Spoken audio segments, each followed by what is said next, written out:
December 5th, 1933 ended a 13-year drought across the land. Once again, it was legal for Americans to drink alcohol.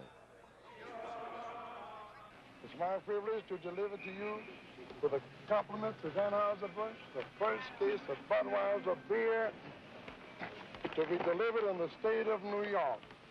Happy days are here again.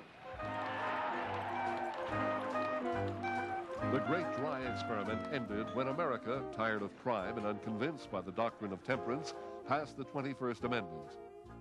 When Prohibition was made law in 1920, alcohol had been blamed for a host of society's ills, above all crime. But under Prohibition, crime exploded with black market booze and the gangsters who fought to control it. Men like Al Capone and Dutch Schultz built massive criminal empires on the sale of illegal drink. By the late 1920s, the country had more alcoholics and speakeasies than it had when alcohol was legal. When corruption spread into law enforcement, even ardent prohibitionists like John D. Rockefeller Jr. began to change their minds. It is not to be expected that the repeal of the 18th Amendment will in itself end all these evils and restore public respect for law. I believe, however, that its repeal is a prerequisite to the attainment of that goal. But some still believed in the overriding evil of alcohol. Evangelist Sister Amy McPherson spoke out for Prohibition, as did Senator Shepherd. Ladies and gentlemen, we Dryers are not surprised that John D. Rockefeller Jr. of Standard Oil fame has left us.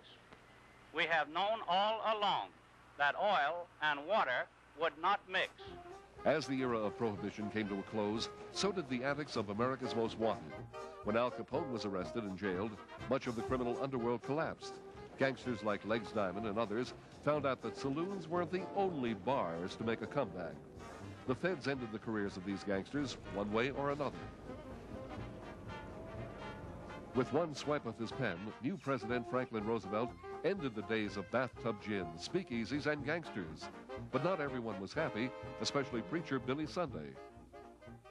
I'll fight the saloon from Hawaii to Hoboken. I'll kick it as long as I have a foot. I'll punch it as long as I have a fist. I'll butt it as long as I have a head. I'll bite it as long as I have a tooth. And when I'm old and fistless and footless and toothless, I'll gull it till I go home to heaven and it goes home, my friend, to hell. The failure of Prohibition proved that even in 1933, the government could not legislate morality.